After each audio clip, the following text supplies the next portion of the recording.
Plate മാറ്റി ഇടി ചൂട് മാറ്റാൻ.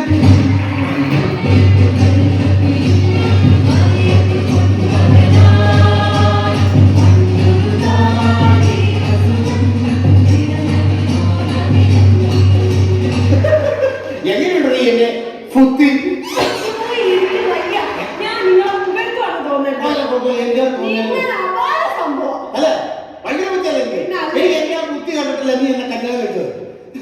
അല്ലാതെ നിങ്ങളുടെ ഈ സൗന്ദര്യം കണ്ടിട്ടാന്ന് പറഞ്ഞാലേ ഈ നാട്ടുകാരെല്ലാം എന്നെ ചുമതലയാണ്. പരസ്പരം ആരെങ്കിലും കണ്ട് ഞാൻ അപമാനിക്കും. നിങ്ങളെന്തെങ്കിലും കൊച്ചുപിള്ളാരെ ചുമ്മാ കിടന്നേ. ഞാനൊരു കാര്യം ചോദിച്ചാലേ നിങ്ങള് സത്യം പറയണം. ഇന്നത്തെ എന്റെ വീട്ടിലെ ജോലിയും അടുക്കള പണിയൊക്കെ എങ്ങനെയുണ്ടായിരുന്നു? നിന്റെ കല്യാണം കഴിഞ്ഞ അന്ന് മുതൽ ഇന്നലെ രാത്രി വരെയാണ് എന്റെ അടുക്കള ജോലിയൊക്കെ എങ്ങനെ ഉണ്ടാക്കാം.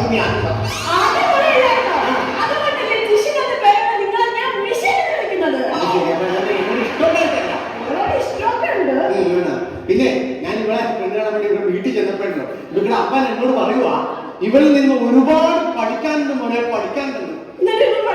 പിന്നെ നെയ്ച്ചാർ വെട്ടാൻ പഠിച്ചു, പുറം മാറ്റാൻ പഠിച്ചു, തലയിൽ പേൻ നോക്കാൻ പഠിച്ചു, പിന്നെ പുല്ല് മുറിക്കാൻ പഠിച്ചു.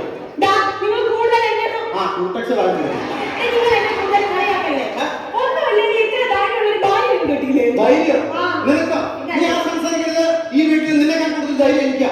ഈ വീട്ടില് നിങ്ങളെ കാട്ടിൽ നിങ്ങളുടെ അമ്മയെക്കാളും കൂടുതൽ ധൈര്യം. അങ്ങനെ പറയാൻ നിങ്ങൾ എന്നെ പെണ്ണാണോ? എത്ര പേര് കേട്ടോ? ഞാൻ സുമേഷ് തമ്മിൽ സുഭാഷ് കൊല്ലം ഷിജു 5 മലന 5 പേര്. നമ്മുടെ നിശ്ചയത്തിന് നിങ്ങൾ എത്ര പേര് കേട്ടോ? 50 പേര്. നമ്മുടെ കല്യാണത്തിനോ 150 പേര്. ഇത്രയും പേരായിട്ട് നിങ്ങൾ എന്റെ വീട്ടിൽ വന്നു. എന്നാൽ ഞാൻ ഇങ്ങോട്ട് വന്നതേ ഒറ്റയ്ക്ക്.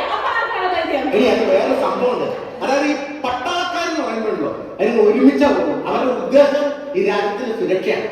ചാവേറെന്ന് പറഞ്ഞു കഴിഞ്ഞാൽ ഇങ്ങോട്ട് വരും, നശിപ്പിക്കും. അതാണ് ഇതിന് നമ്മുടെ വ്യത്യാസം. നിങ്ങൾ എന്നെ ചാവേറെന്ന് വിളിച്ചല്ലേ? ഞാൻ ഇതിന്റെ സാമ്പാറ് വിളിക്കാൻ പറ്റുന്നില്ല. ഞാനോട് തന്നെ സ്നേഹം കൊണ്ട് നീ ഉത്തരം മുട്ടിയപ്പോ ഞാൻ അറിയാതെ പറഞ്ഞു. അങ്ങനെ പറയല്ലേ? ഈ ഭൂമിയിൽ ഞാൻ ആരെങ്കിലും സ്നേഹിക്കുന്നുണ്ടെങ്കിൽ അത് നിന്നെ മാത്രമാണ്. നിങ്ങളോടൊരു കാര്യം ചോദിക്കട്ടെ.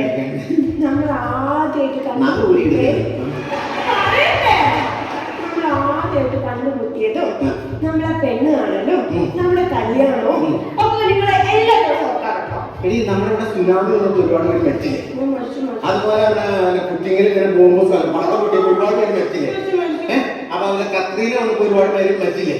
ഇതൊന്നും നീ ഓർക്കാറുണ്ടോ? അയ്യോ, ആ ദുരന്തങ്ങളൊന്നും ഞാൻ ഓർക്കുന്നില്ല. ഞാൻ ഈ ദുരന്തം ഓർക്കണേ.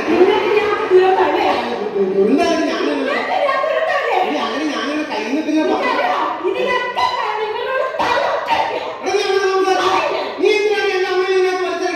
എനിക്ക് നിങ്ങളുടെ അമ്മയോട് ഭയങ്കര ഇന്നലെ രാത്രി നീ ഉറങ്ങിക്കിടന്നപ്പോ എന്റെ കഴുത്തിൽ കുത്തി പിടിച്ചിട്ട് ഇവിടെ എന്താ ചെറിയ എന്റെ അമ്മനെ വിളിക്കാൻ അറിയാമോ? വെളുപ്പിന് 3 മണി വരെ. അത് നിങ്ങളെ ഏത് അല്ല, ഞാൻ ഉറങ്ങിന്ന് പറഞ്ഞത്. നീ ഒരു കാര്യം മനസ്സിലാക്കണം. എനിക്ക് ഏറ്റവും വലുത് എന്റെ അമ്മയാ. ഇത് കഴിഞ്ഞിട്ടില്ല നീ വരുള്ളൂ. നിങ്ങളുടെ അമ്മയെ കെട്ടിപ്പിടിച്ചാൽ ഇരുന്നോ? നിങ്ങളുടെ അമ്മ നിങ്ങളില്ലാത്ത സമയത്ത് എന്നോട് എന്തെങ്കിലും പറഞ്ഞറിയോ? നിന്റെ കയ്യിരിപ്പിന്റെ ഫലമാണ് ഈ മരമാക്കളെ ദൈവം നിനക്ക് ഭർത്താവായി തന്നേത്. അപ്പൊ ഞാൻ ഇത്രയും നാളെ എന്റെ പെറ്റ തള്ളനെ സപ്പോർട്ട് ചെയ്ത് ആ തള്ള എന്നോട് പറഞ്ഞത് ഇങ്ങനെയാണല്ലേ? ഇന്ന് ഞാൻ അവരെ കൊല്ലി. ഞാൻ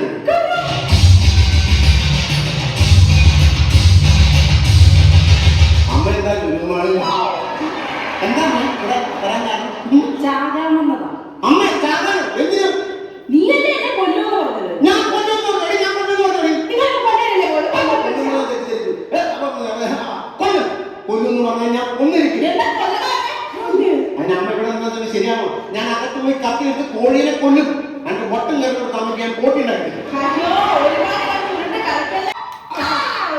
മാറിയിലാണെങ്കിൽ തല അവര് പോലെയായിട്ട്. മോഹൻലാലിന്റെ സിനിമയ്ക്ക് മോഹൻലാലിന്റെ പടം നമ്മൾ കാണും. എനിക്ക് മമ്മൂട്ടിയുടെ സിനിമ ഇഷ്ടം. മോഹൻലാലിന്റെ സിനിമയ്ക്ക് കുഴപ്പം എന്നാ മമ്മൂട്ടിയുടെ സിനിമയ്ക്ക് കുഴപ്പം? മോഹൻലാൽ മതി, മമ്മൂട്ടി മതി. പുറത്തും കൊള്ള ഭക്ഷണം കഴിക്കാനുള്ള ചക്കുറി കുട്ടുന്ന വീട്ടിൽ കിടന്നു.